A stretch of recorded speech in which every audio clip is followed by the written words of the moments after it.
রাজনৈতিক নেতৃবৃন্দ ও বিশিষ্ট ব্যক্তিগণের সম্মানে বাংলাদেশ জামায়াত ইসলামী নারায়ণগঞ্জ মহানগরীর উদ্যোগে ইফতার মাহফিল অনুষ্ঠিত হয়েছে।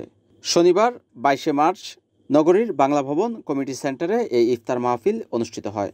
বাংলাদেশ জামায়াত ইসলামী নারায়ণগঞ্জ মহানগরীর আমির মাওলানা আব্দুল জব্বারের সভাপতিত্বে এতে প্রধান অতিথি হিসেবে উপস্থিত ছিলেন বাংলাদেশ জামায়াত ইসলামী কেন্দ্রীয় কর্ম পরিষদের সদস্য মাওলানা মঈনুদ্দিন আহমেদ। এ সময় বিশেষ অতিথি হিসেবে উপস্থিত ছিলেন বিএনপি নারায়ণগঞ্জ মহানগরের আহ্বায়ক অ্যাডভোকেট শাখাওয়াত হোসেন খান, সদস্য সচিব আবু আলী ইউসুফ খান টিপু, নারায়ণগঞ্জ জেলা বিএনপির যুগ্ম আহ্বায়ক মাসুকুল ইসলাম রাজীব, ইসলামী আন্দোলন বাংলাদেশের নারায়ণগঞ্জ মহানগরীর সভাপতি মুফতি মাসুম বিল্লাহ, জমিয়তুল ইসলামের মাওলানা ফেরদৌসুর রহমান সহ আরও অনেক নেতৃবৃন্দরা।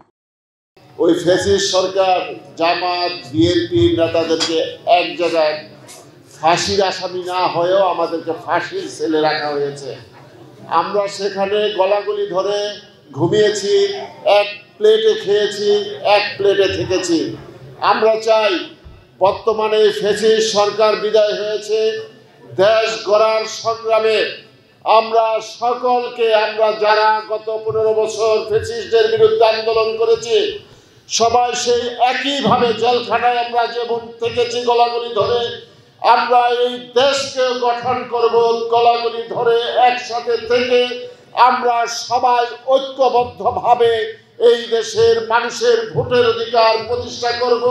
অতীতে যেভাবে আমরা বাংলাদেশ জাতীয় দল এবং জামাত ইসলামী রাজপথে কাঁধে কাঁধ মিলিয়ে সকল ষড়যন্ত্রের বিরুদ্ধে এবং ফ্যাসিস্ট খুনি হাসিনার বিরুদ্ধে আমরা রাজপথে আন্দোলন সংগ্রাম করেছি, আগামী দিনে বাংলাদেশের নির্বাচন এবং সংস্কারের জন্য আমরা একসাথে রাজপথে কাঁধে কাঁধ মিলিয়ে আন্দোলন সংগ্রামে থাকবো এবং বাংলাদেশকে বাংলাদেশের জাতীয় ইসলামী মূল্যবোধ সরকার গঠন করার জন্য আমরা একসাথে কাজ করার সবাইকে আহ্বান জানিয়ে আমরা আজকের এই আয়োজকের মতো আমরা পুরো রাষ্ট্রটাকেও এই সুশৃঙ্খল দেখতে চাই।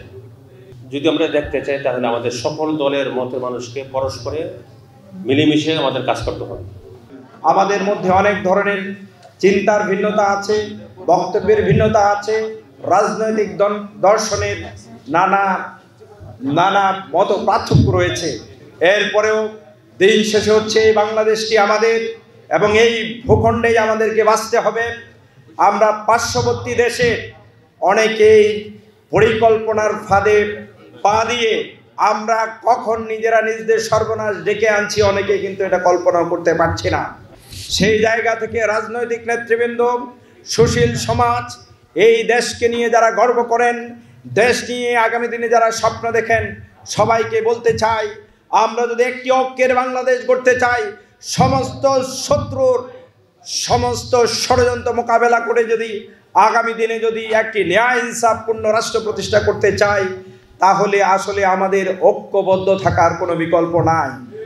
আমরা নারায়ণগঞ্জের জনমানুষের যে দাবিগুলো রয়েছে, তাদের যে সুযোগ সুবিধাগুলো রয়েছে, যে সমস্যাগুলো রয়েছে, সব সমস্যার সমাধান করে একটি নারায়ণগঞ্জকে যদি একটি নাগরিক বান্ধব নারায়ণগঞ্জ হিসাবে গড়ে তুলতে চাই, তাহলে সবার সম্মিলিত ঐক্য প্রচেষ্টার কোনো বিকল্প নেই। যদি আমরা গুনাহ খাতা মাফ করে নিতে পারি, আমরা সফল হয়ে যাব। আর যদি আমাদের নিজের গুনাহ মাফ করে না পেরে থাকি, তাহলে আমাদের জন্য অনেক টেনশন করার বিষয় থেকে যাচ্ছে। আমি ইফতারের পূর্ব মুহূর্তে আল্লাহ রাসূল বলেছেন, ঘোষণা করেছেন যে একটা দোয়া হলে কবে কবুল করবেন। আমরা বাংলাদেশে আল্লাহ তাআলা কোরআনের আইনকে চালু করেন, এই জন্য করে সে দোয়া করব। NAN TV, Narayanganj.